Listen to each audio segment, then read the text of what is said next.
Imagine this for a moment. You finally decide it's time to buy your next car. Everywhere you look, the message is exactly the same. Electric vehicles are the future. Every commercial, every headline, every major automaker is telling you that batteries are the answer. Bigger batteries, faster charging, longer range. It feels as if the entire automotive industry has already made its decision, and everyone else simply has to follow. Tesla keeps pushing the limits of software and performance. BYD is expanding faster than almost anyone expected. Governments around the world are investing billions into charging infrastructure, offering incentives, and preparing for a future where gasoline slowly disappears from everyday life. From the outside, the direction seems obvious. The race is over before it has even finished. But history has a strange habit of rewarding the companies that refuse to run in the same direction as everyone else. While nearly every manufacturer was competing to build the next great electric vehicle, one company quietly disappeared from the spotlight. It wasn't making loud promises. It wasn't holding flashy launch events every few months. It wasn't trying to dominate social media with futuristic concepts or impossible production targets. Instead, its engineers were spending years working on an idea that many people believed should have stayed buried forever. That company was Mazda. If someone had told automotive experts only a few years ago that Mazda's biggest innovation would involve bringing back the Rotary engine, most would have laughed. The Rotary engine wasn't supposed to have a future. It had already earned its reputation decades earlier. Enthusiasts loved its smooth performance and unique character, but engineers knew its weaknesses all too well: poor fuel economy, high emissions, reliability concerns. It became one of those technologies that people admired without believing it could ever compete in the modern world. So why would Mazda invest millions trying to revive something everyone else had abandoned? That question is much bigger than it sounds, because the answer isn't really about an engine. It's about challenging an assumption that almost the entire automotive industry accepted without question. For years, the biggest conversation surrounding electric vehicles has revolved around one problem: range. Every new generation promises another 100 kilometers. Every company competes to charge batteries faster than before. Charging stations are expanding across countries. Battery technology keeps improving. Yet despite all this progress, millions of drivers continue asking the exact same questions. What happens if I can't find a charger? What happens during a long road trip? What happens if charging takes longer than expected? These concerns haven't disappeared. They've simply become part of everyday conversations among buyers considering their first electric vehicle. Now imagine approaching that problem from an entirely different direction. Instead of asking, how do we build a bigger battery? What if the better question is, how do we make drivers stop worrying about batteries altogether? That tiny shift in thinking changes everything. And that's exactly where Mazda decided to play a different game. The company wasn't trying to beat Tesla at building electric cars. It wasn't trying to outproduce BYD. It wasn't trying to build the fastest charger on Earth. Instead, Mazda began asking whether the entire industry was solving the wrong problem. Because maybe people don't actually care about batteries. Maybe they simply care about driving without interruptions. There's a huge difference between those two ideas. One focuses on technology, the other focuses on people. At first, almost nobody noticed. Mazda wasn't dominating headlines. It wasn't announcing revolutionary factories or trillion-dollar investments. Compared to giants like Toyota, Volkswagen, Tesla, or BYD, Mazda looked surprisingly quiet. Some analysts even wondered whether the company had fallen behind in the race toward electrification. From the outside, That assumption made perfect sense. Mazda wasn't flooding the market with dozens of electric models. Its EV lineup remained relatively small. It continued refining gasoline engines while competitors invested almost exclusively in batteries. To many observers, that looked like hesitation. But inside Mazda, something very different was happening. The engineers weren't ignoring the future. They were questioning what the future should actually look like. That distinction matters, because history repeatedly shows that industries don't always change because someone builds a better version of the existing product. Sometimes everything changes because someone challenges the assumptions everyone else stopped questioning. Think about smartphones. For years, companies competed by adding more physical buttons, better keyboards, and smaller designs. Then one company asked a completely different question. What if there were almost no buttons at all? The entire industry changed. Photography followed a similar path. Manufacturers kept improving film quality until digital cameras completely rewrote the rules. Streaming transformed entertainment. Ride-sharing transformed transportation. The biggest revolutions rarely happen by improving yesterday's solution. They happen by redefining tomorrow's problem. Mazda understood this principle better than many people realized. Its history had prepared the company for exactly this kind of moment. Long before electric vehicles became the center of the automotive conversation, Mazda had already built a reputation for refusing to follow conventional thinking. The company's story stretches back more than a century, but unlike many automotive giants, it didn't even begin as a car manufacturer. Its earliest years were spent making industrial products, long before automobiles became its identity. Over time, Mazda slowly transformed itself into an automaker, surviving economic uncertainty, rebuilding after unimaginable challenges, and earning respect not because it was the biggest company, but because it consistently chose engineering over marketing. That philosophy became its signature. Rather than chasing trends, Mazda often preferred solving problems differently. Sometimes those decisions worked brilliantly. Sometimes they failed spectacularly. But one thing remained constant. Mazda almost never copied everyone else. That mindset eventually led the company toward one of the boldest engineering experiments in automotive history: the rotary engine. Unlike traditional piston engines that move components up and down thousands of times every minute, the rotary engine used an entirely different motion. Smaller, lighter, smoother, beautifully compact. To engineers, it looked almost elegant. To drivers, it felt unlike anything else on the road. Performance enthusiasts fell in love. The sound, the responsiveness, the incredibly high revs. It became legendary.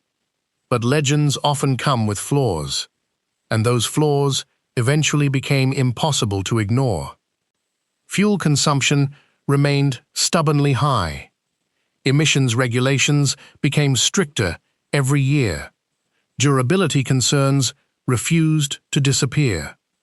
As environmental standards tightened across the globe, the rotary engine slowly faded into history.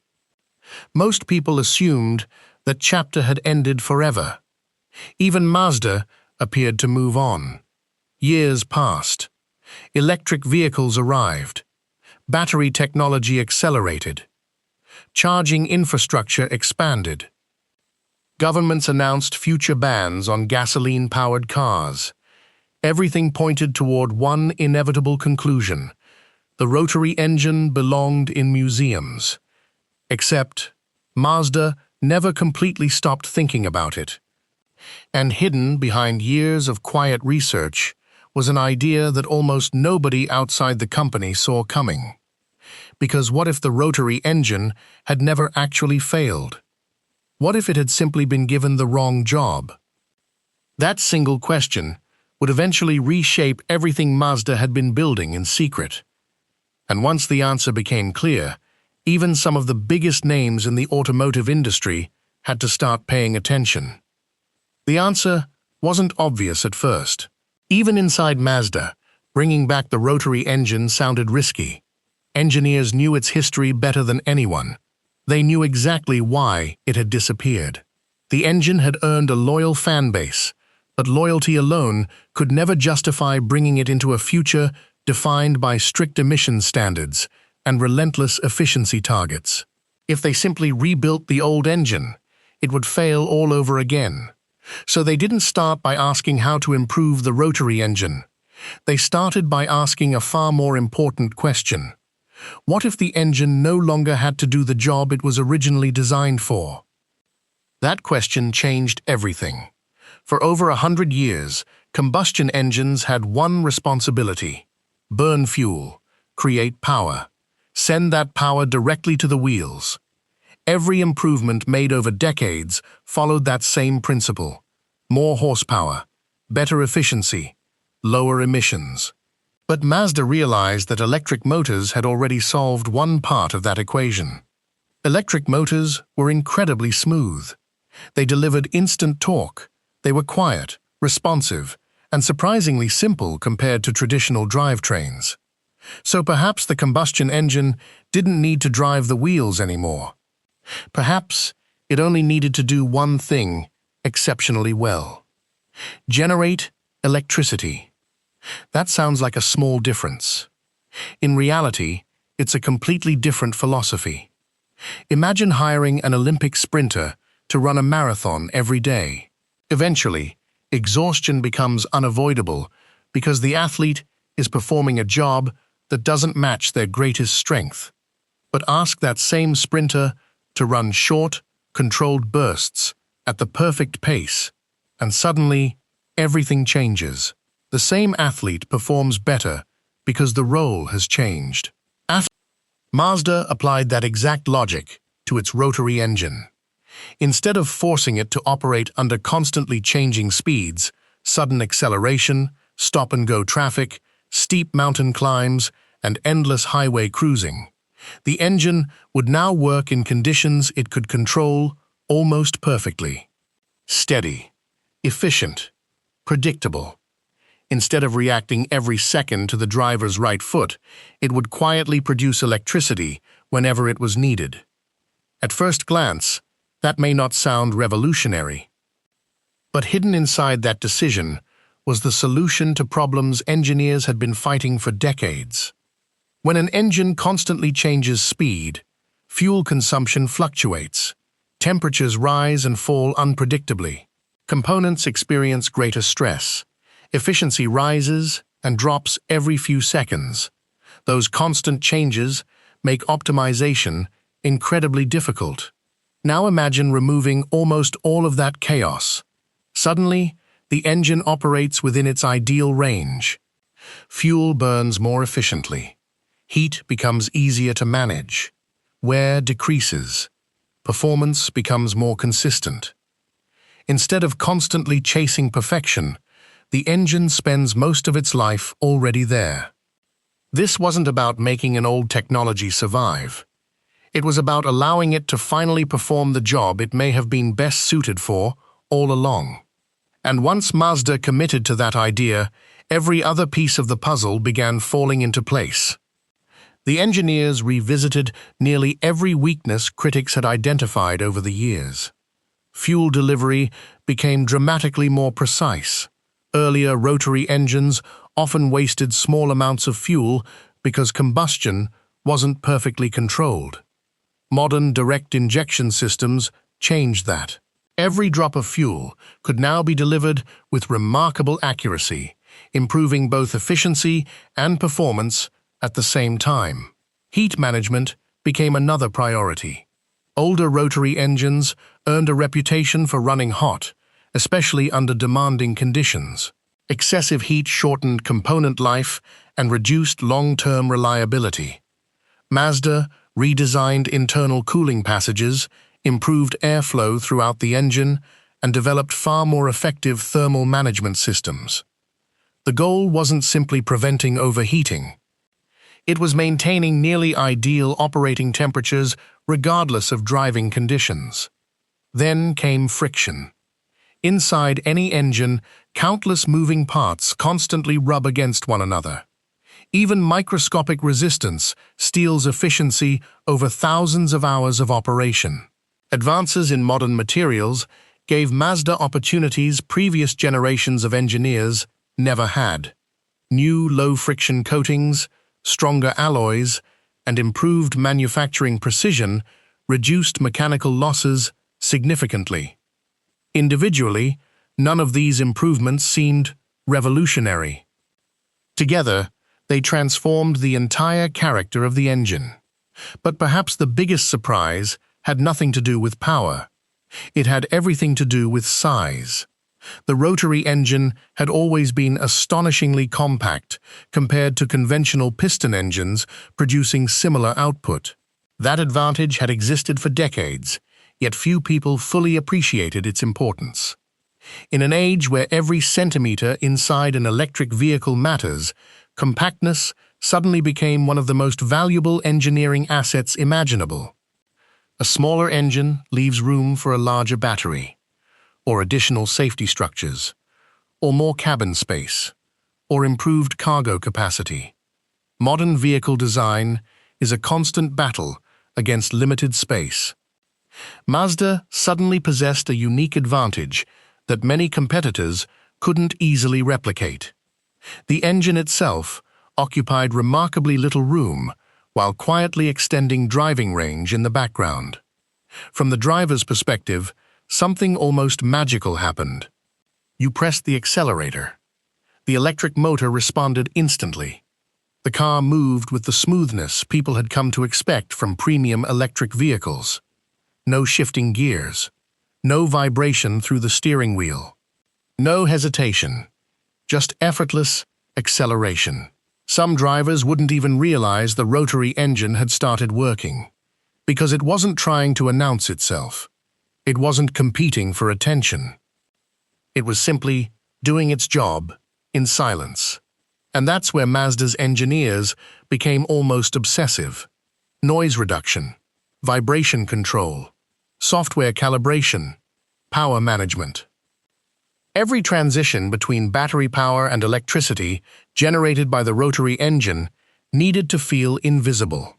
If the driver noticed anything, the illusion disappeared.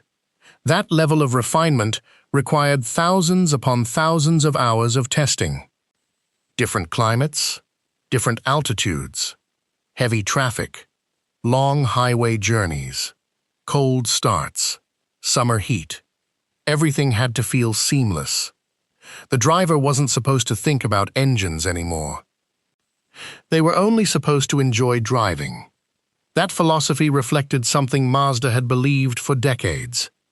Technology should disappear into the experience. The best engineering often goes unnoticed because it simply works. And this is where the story starts to become uncomfortable for the rest of the automotive industry. Because if Mazda succeeded, the conversation would no longer revolve around battery size alone. It would revolve around convenience. And convenience has a strange way of defeating technology. Most people don't buy smartphones because they have the fastest processors. They buy them because they're easy to use. Most families don't choose household appliances because of engineering diagrams. They choose what makes everyday life simpler. Cars are no different. Drivers rarely wake up dreaming about battery chemistry. They dream about getting where they need to go without worrying, without planning every charging stop, without wondering whether the next station is occupied, without calculating remaining range every few minutes. Mazda wasn't trying to build the most advanced battery. It was trying to remove anxiety itself. That may sound like marketing, but psychologically, it's one of the most powerful design decisions any automaker can make. Because people don't remember specifications. They remember how a product makes them feel. And if Mazda could make drivers forget about charging altogether, Then the entire competitive landscape might begin shifting in ways almost nobody had predicted. But the real surprise wasn't how the technology worked. It was how competitors, investors, and even governments began reacting once they realized what Mazda might actually be building. Once the first details of Mazda's new approach began circulating through the automotive industry, something unusual happened. There wasn't an immediate wave of celebration or criticism. Instead, there was silence. And in industries worth trillions of dollars, silence is often more revealing than headlines. Because when experienced engineers stop arguing and start paying attention, it usually means they've recognized something worth investigating. For years, the competitive landscape had been remarkably predictable. Tesla focused on software, battery technology, and expanding its supercharger network across the globe. BYD invested heavily in battery production, while rapidly increasing vehicle output. Traditional manufacturers like Volkswagen, Hyundai, General Motors, and Ford announced aggressive electrification plans, committing billions of dollars toward a future built almost entirely around battery electric vehicles. Every roadmap looked different on the surface, but underneath, they all relied on the same assumption. Bigger batteries would eventually solve everything. Better charging networks would eliminate range anxiety. Lower battery costs would make EVs affordable for everyone. The formula seemed almost impossible to challenge. Then, Mazda quietly asked a question few companies were publicly asking. What if customers don't actually care how electricity reaches the motor? Think about that for a second. Most drivers have never opened the hood of their car to inspect its engineering. They don't spend weekends comparing battery chemistry or reading research papers about thermal efficiency. They simply want a vehicle that starts every morning, feels enjoyable to drive, costs a reasonable amount to own, and doesn't interrupt their lives. That's it. Everything else is secondary. Mazda understood something that often gets lost during technological revolutions. Consumers rarely buy technology. They buy convenience. History proves this again and again. When smartphones became mainstream, people weren't excited because processors became faster. They were excited because carrying one device replaced carrying 5. Streaming services didn't become successful because internet speeds improved. They became successful because people no longer needed shelves full of DVDs. Technology wins when it quietly removes friction from everyday life. Not when it simply becomes more advanced. That realization made Mazda's project surprisingly dangerous, not because it threatened electric vehicles directly, but because it threatened the assumptions surrounding them. Imagine two cars parked side by side. The first is a modern battery electric vehicle capable of traveling hundreds of kilometers before needing to recharge. The second delivers a nearly identical driving experience. Instant torque, silent acceleration, smooth handling. But when its battery begins running low, a compact rotary engine quietly generates electricity in the background. One driver begins searching for the nearest charger. The other simply keeps driving. Suddenly, the comparison isn't about battery capacity anymore. It's about peace of mind. And peace of mind is remarkably difficult to compete against. Industry analysts began noticing this subtle shift almost immediately. The conversation slowly changed. Instead of asking, which company builds the best EV? People started asking something much more interesting. What is the smartest path toward electrification? That single change in wording may seem insignificant. It wasn't, because the answer was no longer guaranteed to be the same for every customer. Someone living in a large city with chargers on every corner might happily choose a fully electric vehicle. Someone traveling hundreds of kilometers every week through rural highways might reach an entirely different conclusion. Suddenly the future wasn't one road anymore. It had become several, and Mazda had just opened one of them. Europe became one of the first places where this discussion gained real momentum. Governments across the continent had spent years encouraging electric vehicle adoption through incentives, tax benefits, and environmental regulations. Sales continued climbing, but infrastructure expansion wasn't happening at the same speed everywhere. Large cities adapted relatively quickly. Smaller towns often didn't. Long-distance travelers still encountered uncertainty. Charging stations could be occupied. Maintenance issues could temporarily shut them down. Busy holiday weekends created unexpected queues. None of these problems made electric vehicles bad, but they reminded people that the transition remained incomplete. Mazda's approach suddenly looked less like resistance to electrification and more like a bridge toward it. Instead of forcing drivers to choose between gasoline and electricity, the company offered something in between: an electric driving experience without demanding complete dependence on charging infrastructure. For many buyers, that idea felt surprisingly practical. Meanwhile, across the Pacific, another market presented an entirely different challenge. The United States has enormous distances between cities compared to many European countries. Road trips aren't occasional adventures. For millions of Americans, they're simply part of everyday life. Hundreds of kilometers in a single day isn't unusual.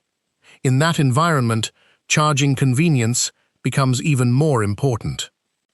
Some drivers embraced battery electric vehicles immediately. Others remained hesitant, not because they disliked electric cars, but because they disliked uncertainty. Mazda wasn't promising infinite range. It wasn't claiming miracles. It was simply reducing one of the biggest psychological barriers preventing some buyers from making the switch. That subtle distinction attracted attention far beyond consumers. Investors noticed. When investors evaluate automotive companies, they aren't only studying current vehicle sales. They're trying to predict what transportation will look like 5, 10, even 15 years into the future. Small technological shifts today often become billion-dollar industries tomorrow. Mazda's strategy introduced an entirely new variable into those calculations. If range-extending hybrids gained significant popularity, what would happen to companies investing exclusively in battery electric platforms? Would demand remain exactly as predicted? Would infrastructure investments generate expected returns? Would governments adjust long-term policies? Nobody had definitive answers, but uncertainty itself influences markets.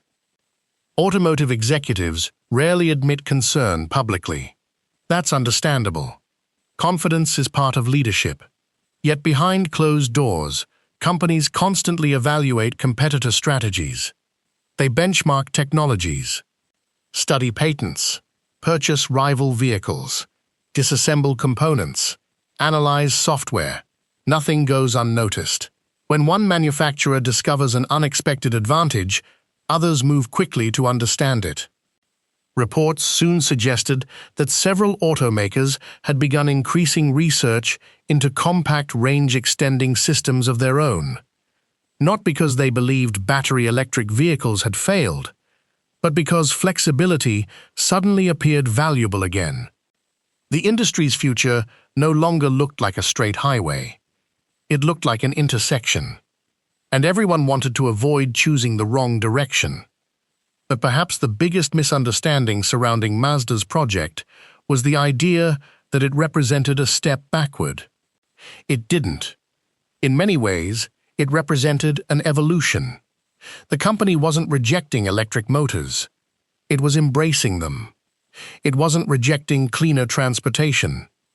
It was searching for a different path toward it. That distinction changes everything, because revolutions aren't always led by companies shouting the loudest. Sometimes they're led by companies asking the quietest questions. and Mazda had just asked one that the rest of the industry could no longer ignore. But as attention continued growing, another debate began emerging, one that reached beyond engineering, beyond market share, and into the future of transportation itself. Could a technology designed to bridge two worlds accidentally become the destination instead of the transition? That question would soon divide experts, challenge long-held predictions, and force even the biggest names in the automotive world to defend the future they had spent years building. The debate grew louder with every passing month. Automotive conferences that had once focused almost entirely on battery technology suddenly began including new discussions about range extenders, hybrid evolution, and alternative paths toward electrification. Engineers who had spent years optimizing lithium-ion batteries were now sitting in the same rooms as powertrain specialists discussing combustion engines again. Not because anyone wanted to reverse progress, but because Mazda had reminded the industry of something surprisingly simple. The future doesn't always belong to the most radical solution. Sometimes it belongs to the most practical one, and practicality has a way of winning over ordinary people. Imagine you're preparing for a family vacation. The destination is nearly 900 kilometers away. You load your luggage, your children settle into the back seats, and everyone is excited to leave. Before the journey even begins, one question enters your mind. Where will we need to stop? For many electric vehicle owners today, that's a perfectly normal part of trip planning. Navigation software automatically recommends charging stations along the route. Most of the time, the experience works remarkably well, but it still requires planning. Now imagine taking the exact same trip without thinking about charges at all. The car simply continues driving. When the battery level drops, a small engine quietly wakes up somewhere beneath the floor, produces electricity, and disappears back into silence before most passengers even realize it happened. No dramatic interruption. No search for the next available charging point. No waiting beside a highway while the battery refills. The journey simply continues. That's the emotional advantage Mazda was trying to create. Notice something important. The company wasn't selling horsepower. It wasn't even selling technology. It was selling uninterrupted freedom. That difference may sound subtle, but from a customer's perspective, it changes everything. Psychologists often describe decision-making using something called loss aversion. People generally dislike losing something more than they enjoy gaining something of equal value. Applied to automobiles, this means many drivers worry less about gaining another 100 kilometers of range and more about avoiding the inconvenience of unexpectedly running out. Mazda's engineers understood that human psychology might matter just as much as engineering itself. Instead of asking drivers to trust charging infrastructure completely, they removed much of the uncertainty altogether. Whether that approach becomes the industry's dominant solution remains unknown. But understanding why it appeals to so many people is much easier. It's not about replacing electric vehicles. It's about removing fear. And fear has always been one of the biggest barriers preventing new technology from reaching mass adoption. The more analysts studied Mazda's system, the more another interesting pattern began to emerge. The company wasn't betting on a single future. It was preparing for several. While some manufacturers invested almost entirely in battery electric platforms, Mazda quietly continued developing multiple powertrain strategies at the same time. Pure electric vehicles, traditional hybrids, plug-in hybrids, range extenders, even research into alternative fuels remained part of its long-term planning. To some critics, this looked indecisive. To others, it looked remarkably intelligent. Because predicting the future has always been dangerous. History is full of companies that placed every resource behind one technology only to discover that consumers wanted something slightly different. Think about how many formats disappeared over the last few decades. VHS, DVD, MP3 players, compact digital cameras. Each one once looked unstoppable. Then, consumer preferences shifted. Transportation may follow a similar path. Nobody can honestly guarantee that one technology alone will dominate every market, every country, and every type of driver. Urban commuters have different priorities than rural families. Commercial fleets face different challenges than private owners. Cold climates demand different solutions than tropical regions. One answer rarely fits every problem. Mazda appeared to recognize that reality earlier than many expected. Instead of forcing customers into one category, it attempted to build flexibility directly into its future. That strategy also changed another conversation: environmental responsibility. For years, debates surrounding transportation often became polarized. One side argued that only fully electric vehicles represented meaningful progress. The other defended internal combustion engines as practical necessities. Mazda quietly stepped between those positions. Its argument wasn't that gasoline engines should remain forever, nor was it claiming batteries were insufficient. Instead, the company asked whether the transition itself could become smarter. If millions of drivers aren't yet ready to depend entirely on charging infrastructure, does forcing that transition actually accelerate environmental progress? Or does it slow adoption by asking people to change too much, too quickly? Those questions don't have easy answers, but they're becoming increasingly important. Because reducing emissions isn't only about inventing cleaner technology. It's also about convincing millions of ordinary people to actually buy it. An imperfect solution, adopted by millions, may produce a greater environmental impact than a perfect solution adopted by only a few. That realization has begun influencing conversations far beyond Mazda itself. Policymakers, energy companies, infrastructure planners, automotive suppliers. Everyone has started recognizing that the road toward cleaner transportation may involve several overlapping technologies rather than one clear winner. And perhaps that's Mazda's greatest achievement. Not the Rotary engine, not the hybrid system, not even the engineering itself. The real achievement may be that it forced one of the world's largest industries to ask better questions. Because innovation isn't always about inventing something entirely new. Sometimes it's about looking at an old idea through a completely different lens.